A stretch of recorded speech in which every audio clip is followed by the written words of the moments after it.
လက်လုံးနေပါတယ်ဘယ်ဒီရောက်ပြီလဲဆိုတော့ဖွင့်နေပါတယ်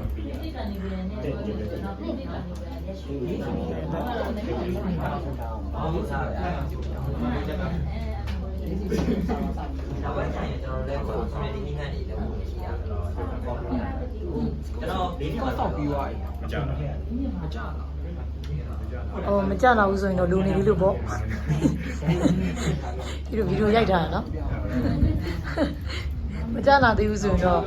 မရသေးလို့ပေါ့ try မအောင်ဒီ ACB စာပေါ်မှာ IP မကြဘူးဆိုရင် scope ဆောက်တဲ့နေရာတွေပြန်ကြည့်မယ်လေ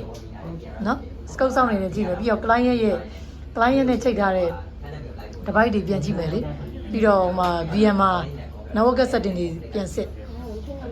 IP မကြတဲ့အကြောင်းကြီးအဲ့တော့ DHCP စာမထိုင်ခင်တော့ server နဲ့ client နောက်မီစစ်ပြီးတာစစ်ပြီးမိတယ်မိတာမကြတာမကြ